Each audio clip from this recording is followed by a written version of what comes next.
Hi, thank you so much for joining us tonight. My name is Jay Brown. I get the pleasure of leading the innovative work of the Human Rights Campaign Foundation, working to ensure equality for LGBTQ people at the intersection of our identities and lives. Tonight, we're bringing you the first episode in a new HRC virtual series, Global Conversations. For those of you joining an HRC event for the first time, HRC is the largest LGBTQ civil rights organization in the United States. And while much of our work is focused on equality in the US, we have been building a program to expand that work globally over the past 7 years. Our global programs focus on supporting advocates abroad and strengthening the global equality movement, creating more inclusive workplaces globally, advocating for a LGBTQ inclusive foreign policy, and also growing to work our strategic litigation work globally. Tonight, we have an exciting program focused on the movement for trans equality from the UK to Japan. We'll be hearing from several alumni of HRC's global program, as well as others who have been fantastic partners in the movement over the years. As a trans man in the United States, it's difficult to keep up with the pace of change we're witnessing. On the one hand, it feels as if change is happening so fast, and then at other times, it feels like we're having setbacks every day. Here in the US, we're under assault by leaders who want to roll back our rights, use us as a wedge issue, and exclude us from the protection of law. They use scare tactics to demonize us. As a result, we face hate, violence, and stigma and discrimination in our daily lives. However, there's one thing I see every day, and that's trans and non-binary people being resilient. That brings me to today's global conversation topic, trans rights and resilience. We have a panel of trans and non-binary advocates fighting for equality in places all across the globe, and I'm glad to introduce you to them today. I'm going to start with Louis Asquith. Louis is Director of Legal and Policy at Mermaids UK, a UK charity that supports trans and gender diverse young people 19 years and below, as well as their wider families. Prior to working at Mermaids, Louis practiced as a solicitor in the northeast of England, founded a professional network of support for LGBT lawyers, and was the trans campaign lead for Amnesty International's UK Rainbow Network. Thanks for joining us, Louis. Thanks for having me. It's so great to see you. Next up, I'm introducing you to Mason Davis. Mason is the Interim Executive Director of Transgender Europe, a member-based NGO with 149 member organizations in 46 countries throughout Europe and Central Asia. He has been advocating for LGBTQ rights since 1993 and has led a range of international and US organizations. Mason, it's always great to see you. Next up, we have Hazel Mugatti. Hazel is a founder and managing director of the African Women for Sexual Health and Gender Justice, a feminist grassroots trans and youth-led organization that advocates social justice systems for trans persons in Botswana. Under her leadership, Hazel organized Botswana's first trans pride and mitigated the trans healthcare crisis in Botswana by facilitating the recruitment of trans-friendly doctors, endocrinologists, nurses, and counselors who now offer gender-affirmative healthcare to trans Botswana all over the country. Welcome, Hazel. Thank you, Jay. Next up is Alicia Nhoke. Alicia is a president of Fundación Iguales, the largest LGBT advocacy organization in Chile. Before joining Iguales in this capacity, Alicia spent most of her professional career working in the private sector as an industrial engineer, and she's known for being the first trans woman to publicly transition as a major Chilean corporation. So great to have you here with us, Alicia. Thanks, great to be here. And then finally, Fumino Sugiyama. Fumino is a leader of trans and LGBTQ movement in Japan. He is the co-representative of Tokyo Rainbow Pride, and he's helped advocate for his municipality to become the first in Japan to recognize same-sex partnerships in 2015. He has written an autobiography about his experience coming out to as trans and is also the distinction of having served. Welcome, Fumino. It's good to have you here. Thank you, Jay. So I really appreciate all of you joining us from all across the globe. We literally probably have most time zones represented here. And so for all you all watching at home, know that we have some folks coming from very early hours and some folks going way into the wee hours of the night. So really appreciate you joining us and being dedicated to this conversation. I'm going to start, I think, with Louis. You know, I've been closely watching, and I think most of us have been closely watching the movement in the UK, where we're hearing international figures like she who shall not be named, saying that trans women aren't women. And we recently joined you in support of a brief ensuring that trans kids have access to appropriate healthcare. That's been something we've also been spending a lot of time here in the global and the US movement on as well. So how is the opposition to trans rights in the UK really impacting trans and gender diverse young people that you're working with? Yeah, thanks, Jay, and hello from London. It's late here, but it's a pleasure to be here with you all, so thank you for having us. First, I wanted to address the term opposition and make the point that actually, I personally don't believe it's actually a very helpful term because it creates a kind of us and them idea, which we've seen throughout history to be used as a tool that actually contributes to a rhetoric that results in even more suppression. So today I'll be referring to the anti-trans campaign or the anti-trans rights campaign, whatever rolls off the tongue at any particular point, rather than the opposition. And I thought, given we will no doubt have viewers from around the world, it might be best to give a bit of context before I delve into the direct answer and actually, ask the question, what does this anti-trans campaign look like in the UK currently? So to give a bit of an overview, I'd suggest that the anti-trans campaign essentially is embodied in a multiple of different things. So we've got the media, which we're seeing a rife hostility being presented in national press and broadcasting. We're seeing anti-trans groups around the country that are loud, mobilized and well-funded. We're seeing celebrities. So, you referred there to J.K. Rowling, for those that don't read Harry Potter, that you're referring to. J.K. Rowling there, who are also joining the dialogue and creating this public dialogue to be even more public. And we've got parliamentarians who are sympathetic to these anti-trans rights arguments that I'll be referring to throughout this short speech. And all of this cultivates, and they all work together to create what is an incredibly intimidating environment in the United Kingdom currently for trans young people. And I must say that I'm coming from a trans young person perspective. Mermaids supports those under 19 or up to 19 years of age and their wider family. So the anti-trans campaign in respect of trans and gender diverse young people is currently in the UK leading with a rhetoric that these young people are being manipulated into being trans and not left to be gender non-conforming. Now, of course, we know that being gender non-conforming doesn't equate to being trans necessarily. It's not a synonym for being trans. Somebody can be gender non-conforming and cis, somebody can be gender non-conforming and trans, somebody can be gender non-conforming of agender, etc., etc. But this rhetoric is being continued so that these young people are being, or the suggestion is that they're being pressured into being trans. And therefore, ergo, any young trans person who is identifying as trans or has a gender history that suggests they're trans, this idea is being pushed forward that young person is being victim to a form of harm. And this rhetoric needs to absolutely be stopped. So then if we move forward a little bit more with this very dangerous rhetoric, this anti-trans rights rhetoric moves very quickly from the idea that a young person needs to be kept safe from being trans, that person being unsafe to wider society if they maintain that trans identity, which is this premise for the arguments that we're seeing around access to single-sex spaces. Specifically, as we all know globally, that argument is premised in relation to trans women and trans girls, not or shouldn't, people who shouldn't be having access to single-sex spaces. And all the while, these people who are putting forward these suggestions, this rhetoric, are saying that they're not transphobic in the same breath. So this is to provide a context because we're seeing a framing of safety and protection, and it's being used as a powerful tool in the UK, and I think more widely globally, to lead people into believing an anti-trans rhetoric is reasonable ultimately. I mean, we can all agree, for instance, that we want all children to be safe. We want all children to be protected.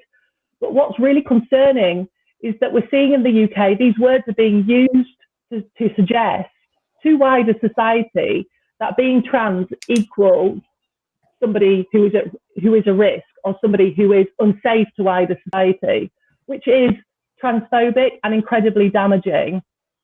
So to move it over to trans and non-binary and gender diverse young people that we represent, ultimately, this anti-trans campaign message is that young trans and non-binary people need to be protected from being trans, and that anybody supporting them is a source of concern. So if we look to Mermaids, for example, the organisation that I work for, proudly work for, we're subject to online abuse, online attacks every single day, which our young people are seeing. And this is the crucial point here. The real victims here are those that we're here to support seeing this abuse. Now, so looking again, focusing now in on sort of more of a direct answer to your question. So what is it that these young people are seeing if we bring this all together? So currently in the UK, we're seeing that the healthcare pathways that offer young trans and non-binary people support are being taken to court. Our young people are seeing that. We're seeing celebrities who many people deeply, deeply admired, with transphobic statements. These are things our young people are seeing. We're seeing national media putting out headlines that mock trans people, questioning trans support. Our young people are seeing this. We're seeing parliamentarians making statements that suggest trans young people may not be able to make certain decisions about their own bodies. Our young people are seeing this. And then at the same time, we're seeing countries across the world moving to roll back the rights of trans people. For example, that we've seen in Hungary. Our young people are seeing this as well. And I think, you know, the UK is part of a greater tapestry of an anti-trans campaign that is being mobilised globally, which is why it's so important to have conversations like that, which you're hosting tonight. And to look a little closer at this impact, I simply say to those viewing, how would you feel from a human perspective, putting aside policy and legal jargon, how would you feel if your very existence was being portrayed as something that should be feared? You know, how would you feel if your humanity, your right to privacy, dignity during your childhood was being questioned? How would you feel if the support you needed as a young person was not only limited, but potentially going to be further restricted?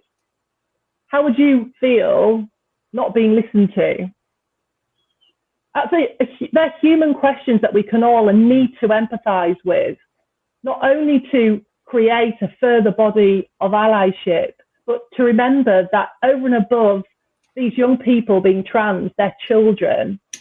And all this impact essentially is cultivating in a further exacerbation of issues that we've already known the trans community generally to face. Further isolation, mental health and well-being issues. So that results in potentially, you know, not wanting to go to school, not feeling safe on our streets, feeling as though they can't reach out for support. And all of this is cultivating into, as I say, an incredibly intimidating environment within the United Kingdom currently.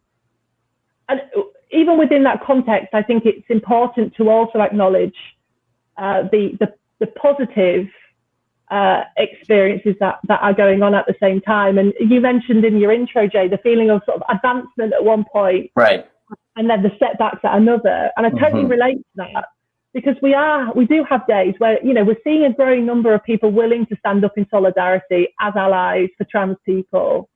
And what I want to kind of finish with is just really making the point that now is the time to do that. Remembering that being a trans non-binary ally means being an ally to all trans people, and that includes those who are under 18 years old. These young people seeing, you know, I've canvassed there an image of what society looks like currently. These young people need to know there are people willing to stand up for them around the world. And I hope we've got some young people watching this evening, London time, or in the morning, or wherever you are. Know that there are people here to stand up for you and fight for your rights, because it's allyship that brings resilience. That's the title of this, you know, this whole seminar. Thank you, Louie. I so appreciate that. And I think, you know, the young people in the US are also watching what's happening there. And so couldn't be more important work that you're leading there, and really appreciate the work that you're doing at Mermaids. You know, I want to turn it now to Mason, because I think Mason, you certainly, as an advocate, both here in the US and now at TGEU in Europe, I know you and we've been through similar struggles to this. And so I can't help but sort of think about sort of the work that's happened here in the States and you've led, and now that you're there, what are the trends that are connecting our movements and our opposition on both sides of the Atlantic? What are your thoughts about that? It's like deja vu all over again. You bring up a good point, Jay. I mean, the truth is we have seen so much progress in the United States and around the world in recent years. What Louis was saying as far as the steps forward in just even the last 5 to 10 years have been spectacular. But right now we are seeing this backlash that really transcends borders. But a lot of it is linked to the United States. A lot of it comes from, actually, and is funded by the United States. And I think it's really good for us to realize that there is this connection that's happening. Some of that is because of the rhetoric that we've seen under the Trump administration. It has become okay for our politicians to speak poorly of transgender people and to suggest that we're not human or not deserving of basic human rights like everybody else. And that kind of lack of understanding that still people have has really made us more vulnerable to more conservative, right-wing, cynical politics, to be honest. I actually don't think a lot of what we're seeing is really about trans people as much as it is a political ploy to say, okay, there's a vulnerability here. We can move back other things, create a wedge issue by bringing attention to trans people that many people still don't have a relationship with yet, unfortunately. It's one of the reasons I think it's still so important that we actually are out as trans people, sharing our stories, letting people know that we have parents and kids, aunts and uncles, employers, hopes and dreams. And we are not just some sort of statistic or political ball to bat around. So, we are seeing a lot of universal issues right now, and a lot of it has been emboldened by what's happened under the Trump administration and some of the attacks around access to healthcare and education and employment, et cetera, in the United States. And unfortunately, this kind of rhetoric and kind of permission to discriminate against trans people has had a significant impact in other regions. We are seeing, especially under the COVID crisis, a number of states in Europe and Central Asia take this moment to significantly roll back rights and to attack trans people. You heard already from Louis about the UK and some of the culture and the environment that's been created by J.K. Rowling's statements, but also the government announced their intention to not support self-determination to revise their Gender Recognition Act and to withdraw access to healthcare for minors. We've seen in Spain historical allies like the Spanish Socialist Workers' Party turn their back on trans people by publishing very public papers invalidating trans people's gender identity, at least in theory, as they are starting to work things through the government. We saw at the end of the May, Hungary outlawed legal gender recognition. Now trans people who in Hungary who have actually had IDs that reflected who they really were as transgender people are being told that only their birth sex can be on their legal documentation going forward. And right now we've got in Russia a draft law similarly specifying that corrections and changes to the record of birth certificate of a person who's changed their sex are not allowed. So, this is not in theory. We are very actively seeing the one after another of these very political attacks. And while they may say, well, it's Russia or it's Hungary or, it seems far away from somebody from the United States, I think we really need to know this is the same opposition.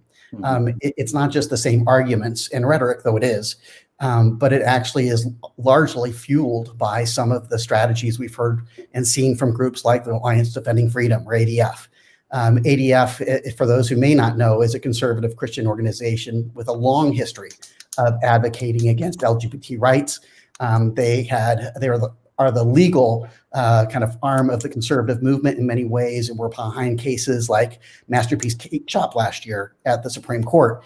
And even though they're from Scottsdale, Arizona, we are seeing an expansion into Europe. They came over here in 2010. They are working closely with the World Congress of Families, and are seeing now offices in places like Belgium and Austria and France and Britain and Switzerland.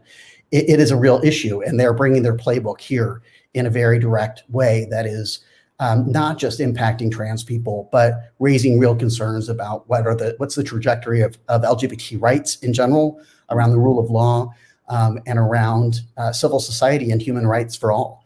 So, I feel like we've got more in common than ever, to be honest. We have to be really thoughtful about what are these organized attacks, to understand that these aren't just one-offs. These are actually part of a worldwide campaign right now that we are seeing very directly impacting trans people in Europe and Central Asia.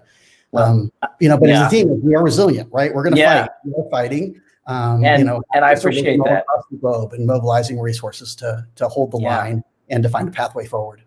Yeah, and I think that's so right, Mason. I think that's also the power of this whole conversation we're having is really, we are also a unified movement, and we can learn lessons from each other as advocates. And a lot of the lessons that we have here in the U.S. can be also in other places, that we're hearing from similar lessons being learned, and we can learn from them as well. So next, I would actually like to bring on an amazing advocate who has done incredible work bringing the community together to celebrate Pride, creating spaces for young grassroots activists to lead on trans inclusion, to fight for trans healthcare, affirmative healthcare in Botswana. Botswana has seen some incredible changes in the last decade when it comes to trans rights. So I would like to ask Hazel, when you face opposition to your advocacy, what does that opposition, or anti-trans, as Louis says, what does that really look like? Thank you for having me, Jay. In Botswana, when we're facing oppositions in the work that we do, normally it's in the face of political bureaucracies. We come up with a project that we wanted to increase the database for doctors who provide gender affirmative healthcare to trans people in the country, and we had to invite now doctors and nurses working at public facilities.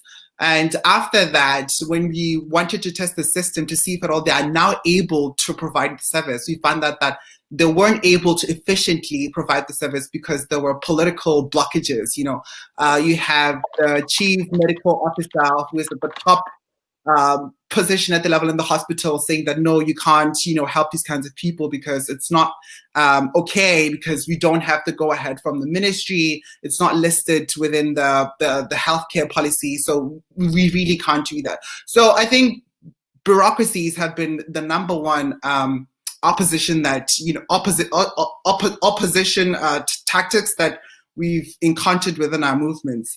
I think also funding. The funding mechanisms, especially now in the times of Corona, have been very, very, very limited to specifically what we do in our own countries.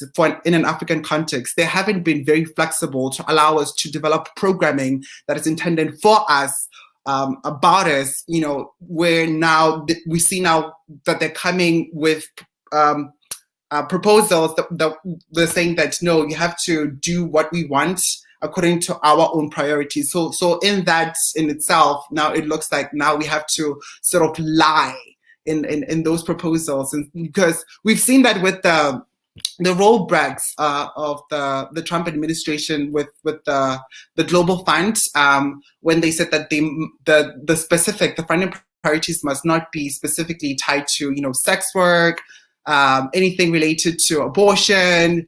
And I think in response to that, it made us to now sort of be in a position where we had very limited resources, because activism costs money. We need money to fund our work. And I think having these kinds of conversations, especially at a political and international level, would now open a doorway to change, in the structures that provide philanthropy to organizations, trans organizations working at grassroots level. We've encountered trans radical exclusionary feminists in our movements, and when we do projects in our country, we don't do projects alone. We have this system where we've realized that it works for us. We want to include people, we want to include other organizations feminist organizations, because we are all about inclusive feminism. So what we've realized that when we're working with other organizations on a project together, on a collaborative effort, what would happen is within the movement, within the projects, radical exclusionary feminism would arise, and they would push us back from the peripheral ends of we find ourselves in positions where we're not able to do certain things because we're pulled back and forth by the people that we brought on board to help us push a project forward. I think moving forward now, I think having these kinds of conversations, it would shed some light on the need for change within the spaces that we deem safe, because I think that being able to be in such a space with the people that we think would be able to jack us and help us to push our mandate forth would be the better way to make sure that they now reevaluate themselves and assist us even going forward. Moving on, I think the future for the movement in our country rests upon young people. And I think what we've seen right now with the attacks on social media, because everything that sort of happens in the West, with the JK Rowling, the remarks, what young people are looking at that, and Botswana is not some country in Africa. Like we see that, and people are seeing that, and young people have to see are having to see themselves, in positions where they're looking at other trans people across the globe being demonized, and that on its own reflect our own identities and our own struggles, and in a very, very negative way, because now politically, when the members of parliament, when they get into parliament, when they see it happening, they now see it as a reason to deny us spaces where they can now give us more sort of leeway to speak our things and just push our movement forward. No, I appreciate that. We're definitely a global movement, and so I think the ripples happen across the globe when something happens in one area, and it's certainly we're a global community too. So speaking of community, I want to go now to Alessia, who is in Chile. Alessia, I first came to know you through a video you created with our workplace team, working on our Equidad Chile program. And since then, you've been appointed the first trans leader of the Fundación Iguales. What are your priorities for advancing trans equity in Chile, and what sort of opposition are you facing in Chile? Sure. Well, to let you know some of the story of Chile, we used to be a very, very conservative country. For instance, just in the year 2004, we have a divorce law. I mean, divorce for heterosexual couples, they couldn't get a divorce until 2004. And that wasn't because we were better at choosing partners or better husband and wife. It was because we were a very conservative country, and the conservative law was very powerful. But in the last decade, the things started to change. After the tragic death of Daniel Zamudio, we managed to push a legislation to anti-discrimination law. Later in the year 2015, we managed to approve civil unions law, and later in the year 2018, just a few years ago, we approved the gender identity law, which is the law that recognizes us, that recognizes my name, my gender in my ID. Something that simple, but which has a lot of meaning for us. And that was a law that we managed to approve without power. We weren't a powerful community. We are probably the most vulnerable group in Chile. And we made it through our histories, telling about our lives, trying to humanize the conversation, to focus on the shared humanity more than in the differences. And now we exist for the government. I mean, this law recognizes that we exist, so we can push now for more inclusive legislation and public policies. Now we are working in two fronts. One front is a broader front. We are working to reformed the anti-discrimination law.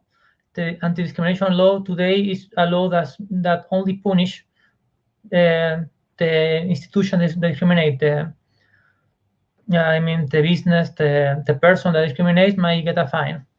We want to change the focus to a preventive focus. We want to prevent discrimination, and we need for that institutionality. So we are working with the government and with the Congress to push for that legislation, and it's in the first steps that it's advancing and have a lot of track with a lot of vulnerable groups in Chile. Trans people were not the only one. Probably we are the ones who experience most discrimination, but there is that law is important for a lot of groups. And more focused on trans rights, probably the place, the issue in the society we face more difficulties is to get in a good job. And that is where we as Fundación Iguales are working with companies to change the perspective and to make them adopt inclusive policies, increasing the hiring of trans people, but also we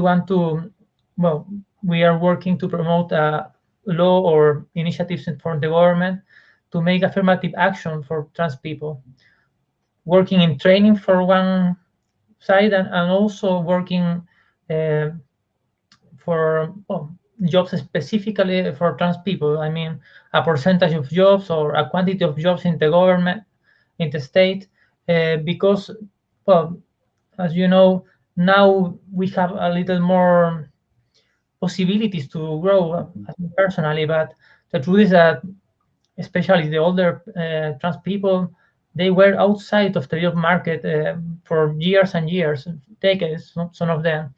And for them, it's quite difficult to ask for a job in any place because they were most of them sex workers working in informal jobs, selling something in the street. They have no curriculum. They were not trained for the job market, and they need some training to be able to access those jobs. And that's the thing we're pushing now in those two fronts. That's great. Thank you so much, Alessia. And I apologize, my dogs made a little introduction at some point. So my last question, actually, before we get to the whole panel, is for Firmino. Firmino, we met several years ago in DC when you joined our global summit as one of our global advocates, innovator advocates. And since that time, your life has changed. You've become a father, as am I.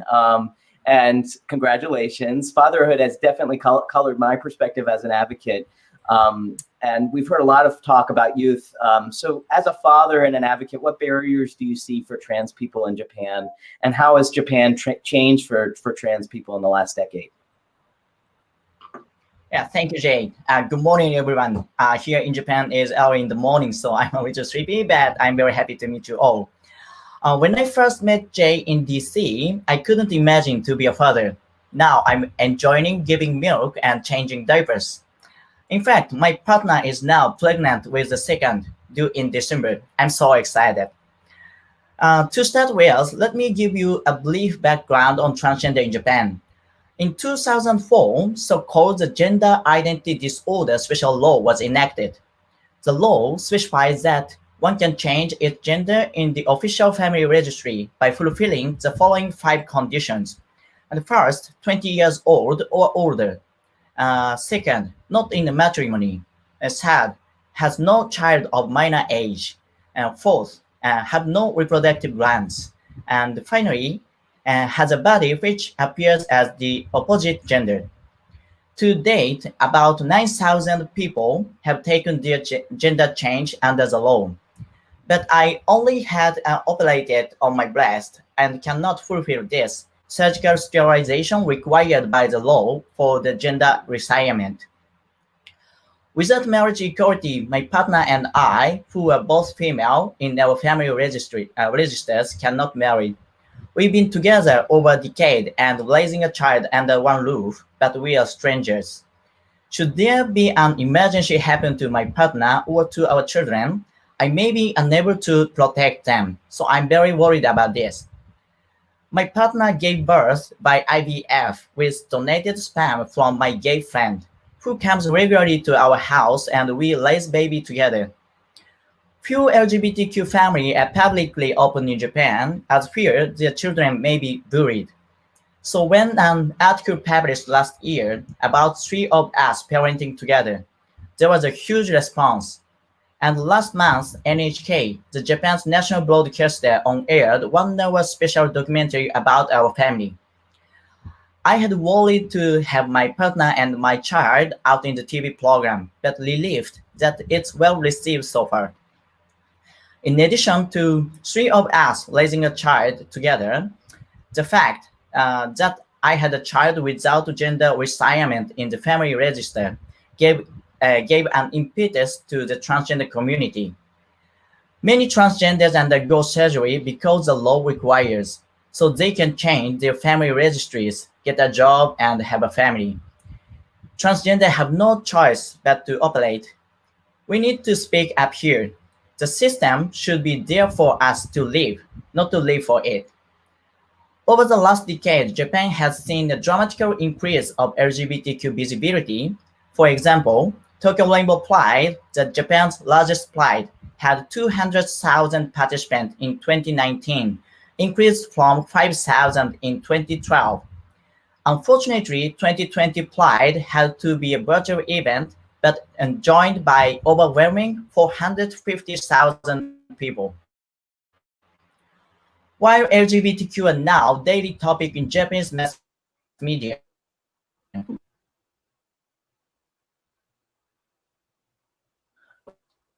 think Fumino's breaking up a little bit here, but we'll see if we can get him back on at the end. We'll try to bring everybody back together. And Fumino, thank you so much. I'm so proud of the family that you've become and the visibility you're sort of bringing to other trans folks in Japan. So thank you so much for sharing that story with us. I really want to start now with a question that I think is on everyone's minds, and and that is, here in the U.S., at least already this year, 26 trans or gender non-conforming folks have been fatally shot or killed by other violent means. And these are mostly Black trans women who have been killed. Violence is a pervasive part of our lives, and especially so when you are sort of a member of many multiple intersecting marginalized identities here in the US. Are you facing epidemics of violence in your own countries? And if so, how are you combating it? Does anybody want to speak to this?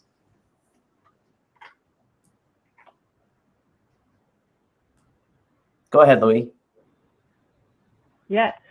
Hi. From a UK perspective, what I can say is that the statistics that we have illustrate quite clearly that there has been a significant increase in hate crime perpetrated towards transgender community. And, a statistic from, I think, 2019 was that it doubled in 5 years.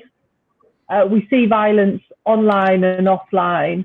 And in places that we know are supposed to be a sanctuary for people, so in our schools, and specifically in relation to the police. And I think I just wanted to speak very pointedly about the relationship between violence and the Black and POC communities specifically. Black people and people of colour have always been victim to a disproportionate level of violence, and we know this. We live in a systemically racist world, and we live in a systemically transphobic world.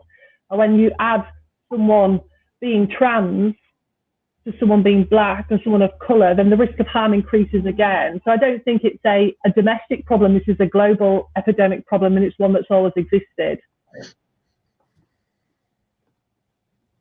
Thank you. Hazel, I know you want to also add in on this. Can you share your thoughts from Botswana? Okay.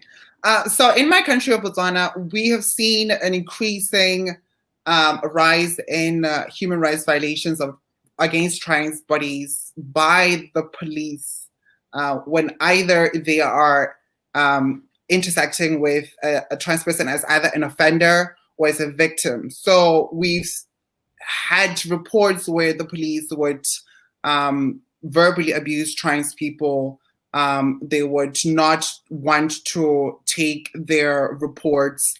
They would send them back when they are reporting crimes. They would detain them, and in trying to understand where they would fit, whether they would have to go to a male prison or a female prison, they would now have to now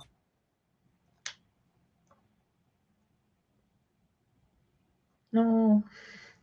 thing as time went on, especially now in the time of COVID, because we had a lot of people who were not following COVID restrictions or rules, and they had to find themselves in contravention with COVID regulations, so they had to be detained. And we've had a huge number of human rights violations from the police. So what we're doing is we're trying to now set up a training of sorts with the police, and we are 50% almost done with making sure that the station commanders in 6 different towns in Botswana will be able to disperse, officers so that they can attend, so that we can let them know and teach them that this is how you can address a trans person. This is how you deal with a trans person when you are interacting with them as either an offender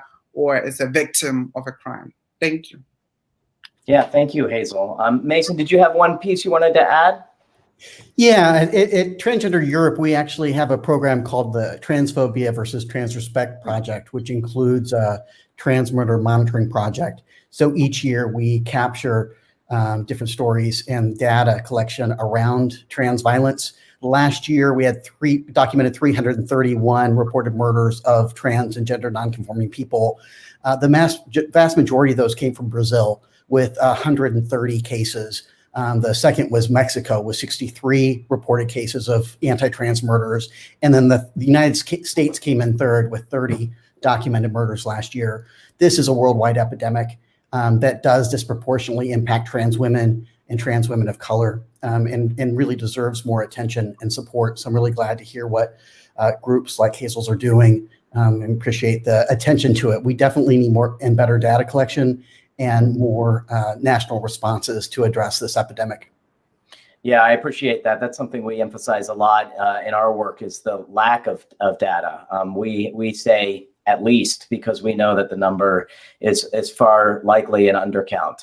And we know that, across the spectrum of trans identities, we're all sort of dealing with different levels of harassment, discrimination, and bias that is not tracked because we are not often counted by federal or even state data collection surveys. So really appreciate everybody's work. Now, speaking of trans rights and resilience, I want to end with a question about resiliency. I mean, I think so many of you touched on youth work. To me, that is one of the things that makes me feel the most resilient in my work, is when I get to work with the incredible young trans advocates who we get to work with at HRC. I'll start with Alessia. Do you want to talk a little bit about what resiliency means to you as an advocate? Sure. I think, well, we experience hard times as trans people.